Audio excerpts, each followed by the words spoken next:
my hair. I put it on there, and he took a picture of it. I don't know where it is. It's way off the subject. Just a few seconds on Buster Keaton. You've worn Buster Keaton's flat hat, and you like his work. Yes, I couldn't. You can't see Buster Keaton and not like him. I don't think. Because it's 100. I mean, the person who claims to is dead from the neck up. There you go. We've got a 100th anniversary coming up for this man, so it's pretty special, isn't it? Oh, he was a master.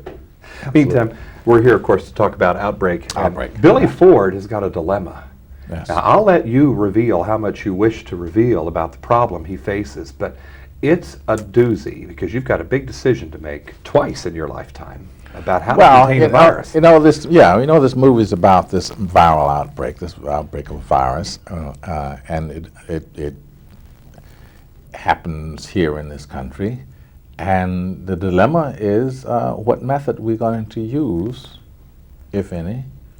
Well, we are actually. Well, what method we're going to use to control it, and it's in the hands of the military. That, fortunately or unfortunately, as the case turns out, is how we will always have to handle major national emergencies. It will have to be the military, because it is only in our military that we have instant obedience, or can have instant obedience to difficult orders. Mm-hmm. Which is both scary and yet it has to happen sometimes. Which is both scary and comforting. Mm-hmm. You know? Yes. And what's comforting in this film is kind of discomforting at the same time. Is that the key to maybe a movie like Outbreak? You're never sure how to...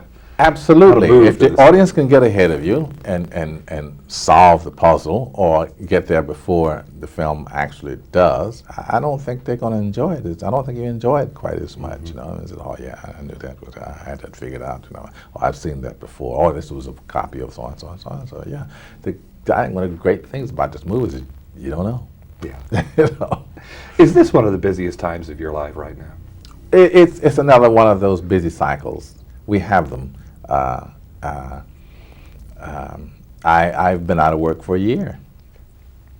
Out of work, that is to say, I've not made a film since Shawshank, mm-hmm. and we finished Shawshank in September of '93, and I was, to all intents and purposes, idle until September '94. So it looks like I've been working. What I can't figure out, though, is how you keep any kind of focus or concentration during those times when you're, as you say, idle, because at other times it's just gangbusters all the time. Well, here's a case in point. I'll tell you how I do it. I have a 38-foot catch, and it's in the Virgin Islands. There you go. So I have the whole Caribbean at my disposal. Right. In the winter. And in the summer, I go home to Mississippi, where I have a horse ranch. And I have these wonderful quarter horses that I ride every day. So I'm not idle. I'm just not making movies. Yeah, yeah. And if you can occupy yourself and not freak out because you're not working, and I'm getting better at that than I used to be, because I still feel that every job is the last one. When did you first realize that in your acting career there could be Obies and Oscar nominations in the offing? When did you think maybe that could really happen? I thought that could really happen when I won my first acting award when I was 12 years old. I think once you won one, you what probably... What was that? 12. Good heavens. Yeah.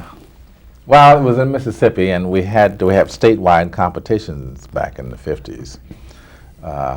Dramatic competitions, actually. You know, all the schools would compete on statewide level. And in 1950, I was going to say, I'm computing here. Yeah, it was 1950. It was the date of it, but it actually, yeah, that was happened in 1950. Is that a good thing to happen to a 12-year-old? Yes, it's very affirming. Indeed. Yeah. And you're hearing from a lot of people now about Shawshank, doubtless. Yeah. What do you think? What's happening? Same affirmation, you know. When you do work, whatever the work is, and the people you do it for beside yourself, and that's the ultimate recipient of any work you do. If they come back and say, "Well done," your life is reaffirmed.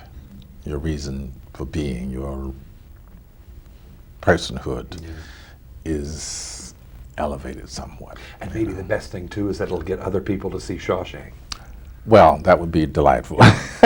Because there's another film that manages to keep us off balance all the time. I'll never look at a Rita Hayworth poster again. in quite the same Oh, way. wasn't that a delight? Wasn't Absolutely, that great? yeah. Yeah. Well, between that and Outbreak, I think we've got two kinds of films, an action thriller and a really gritty, realistic film that must show you that the movies is still one of the best professions to be in, huh? Yeah, and I think that, there's a phenomenon of the Europeans arguing about whether or not they're going to impose quotas on American films, and I think we still make the best. Couple of seconds, are there going to be some reruns of those old Electric Company episodes? I don't know. Whatever happened to those? Well, I think they kind of outlived their usefulness. I mean, Really? I think that there are a lot of because of the level of technology that exists now. I mean, my granddaughter, for instance, I mean, she has access to cybernet. Yeah. Oh my Beat that. gosh. This is happening too fast, isn't it? Yes. Our time went by too fast, too. We're talking to Morgan Freeman, Captain Billy Ford in Outbreak. I'm John Tibbetts for KCTV 5, talking to you from Los Angeles.